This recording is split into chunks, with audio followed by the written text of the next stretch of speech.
A thought experiment. Right now, you're in space. There's nothing around you, just stars and darkness. And ahead of you is something invisible. It doesn't even emit light, but you know it's there. A black hole. And you're falling toward it. What would your first feeling be? Probably panic, maybe fear. But physics tells you this. In that first moment, as you approach the event horizon, you won't feel a thing. Gravity pulls equally from every direction. You're in freefall, just like floating in space. The problem starts later. Even the distance between your feet and your head creates a difference in your distance from the black hole. And this difference creates a small but critical asymmetry in the gravitational pull. Your feet are pulled toward the black hole more strongly than your head. As this difference grows, you begin to stretch, all the way down to your atoms. Today, we'll walk through this journey step by step. What happens before you enter the event horizon, what happens as you pass through it, and what physics does after you've crossed it. But let's get one thing straight from the start. The strangest thing about this journey isn't death. The strangest thing is time. Let's go back to the beginning. A black hole is a region where space-time is so densely curved that nothing, not even light, that enters it can escape. The boundary of this region is called the event horizon. In Turkish, it is sometimes referred to as olaylar ufku. The English term is event horizon. The event horizon is invisible. It is not a physical surface. It is a point in space, a boundary. Once you cross it, you cannot return. Because to return, you would have to exceed the speed of light, and nothing can exceed the speed of light. How do black holes form? Massive stars explode at the end of their lives. If they're large enough, the core left behind after the explosion collapses under its own gravity. A point of infinite density and infinite smallness forms. This is called a singularity, and the event horizon forms around this singularity. Black holes vary in size. There are stellar mass black holes, which are a few times the mass of the sun. There are also supermassive black holes at the centers of galaxies, which are billions of times the mass of the sun. So, which one is more dangerous to fall into? The answer might surprise you. Intuition tells us a large black hole is more dangerous. But physics tells us something else. The event horizon of a small black hole is very close to the singularity. This means that when you reach the event horizon, the distance to the singularity is very small. Gravity is so intense that the difference between your feet and your head is enormous. Spaghettification begins long before you reach the event horizon. You'll be torn apart before you can cross it. In a large black hole, however, the situation is different. The event horizon of a supermassive black hole like Sagittarius A star is very far from the singularity. When you reach the event horizon, the gravitational gradient, that is, the difference between your feet and your head, is still at a tolerable level. You cross the event horizon, and at first, you don't feel a thing. But now, you're inside. And there's no turning back. So as you cross the event horizon, what does an outside observer see? Here's the strangest thing about black holes. The same event looks completely different to two different people. You, the person falling, feel nothing as you cross the event horizon. You're in free fall. It's dark around you, but there's nothing out of the ordinary. Your watch is running normally. The laws of physics seem to be holding true. But out there, at a safe distance, there's someone watching you. To that person, you never actually cross the event horizon.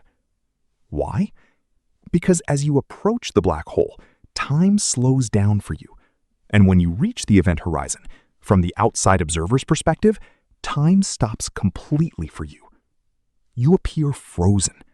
You remain suspended at the event horizon. Then, as you slowly fade away, you gradually turn red, grow paler, and disappear. But you don't feel like you're disappearing. You're going in. These are two different realities of the same event. Both are true. Both are consistent with the laws of physics, but they're completely different from one another. The universe behaves differently depending on the observer. Have you ever thought about something like this? How the same moment can look completely different to two different people? You're inside it. The first few seconds, or hours, depending on the black hole's size, pass relatively normally. You're in free fall. Gravity is present but evenly distributed. But as you approach the singularity, everything changes. The gravitational gradient, the spaghettification force, begins to increase. Your feet are pulled more strongly than your head. The difference starts small but grows exponentially. And at a certain point, it becomes unbearable. First, you feel it. Then your body begins to stretch. Then even the atoms start to separate from one another. But throughout this process, something else strange is happening. Time. As you approach the singularity, the entire universe outside accelerates. It's as if time is slowing down inside the black hole while speeding up outside. Theoretically, just before reaching the singularity, you might be able to see the end of the universe outside. All the stars, all the galaxies, the entire future of the universe, unfolding before your eyes like a time-lapse film. And then, the singularity. Physics stops. The equations break down. We don't know what happens, because no one has ever returned from there, and no one ever will. In 1974, Stephen Hawking discovered something strange. Black holes are slowly evaporating. According to quantum physics, space is not completely empty. There is a phenomenon called quantum foam. Particle-antiparticle pairs are constantly being created and annihilated in the vacuum. Normally, these pairs immediately combine and vanish. But if they form very close to the event horizon, one can be pulled in, while the other escapes. The escaping particle carries energy, and this energy comes from the black hole's mass. So the black hole loses a very small amount of mass with every passing moment. For small black holes, this process is rapid. For large black holes, it takes much longer than the age of the universe. It would take an estimated 10 to the 87th power years for Sagittarius A star to completely evaporate. But eventually, it will evaporate. And at that final moment, what happens to everything inside it? We don't know. This is one of the greatest open questions in physics. It's called the information paradox. Hawking himself grappled with this question until the final years of his life. Quantum physics tells us this: information cannot be destroyed. You can burn a piece of paper, but theoretically, if you could track every atom and every molecule in that paper, you could recover the information it contained. Information does not disappear. It transforms. But black holes seem to defy this. Everything that enters a black hole, every atom, every particle, all the information they carry, disappears inside it. And when the black hole evaporates via Hawking radiation, only random thermal radiation remains. Has the information been lost? Hawking initially said yes. Then he changed his mind. No, the information is preserved in some way, he said, but he couldn't fully explain how it's preserved. This problem remains unsolved. Today, the world's brightest physicists, Juan Maldacena, Leonard Susskind, Gerard Tolft, are grappling with this problem. Perhaps information is encoded at the event horizon, like a hologram. Perhaps it's hidden within Hawking radiation. Perhaps a new theory unifying quantum physics and general relativity will provide the answer. But right now, we don't know. And that we don't know is the most exciting part of physics. You fell into a black hole. You crossed the event horizon without feeling a thing. As you approached the singularity, time began to behave strangely. You suddenly saw the future of the universe outside. Then, spaghettification began.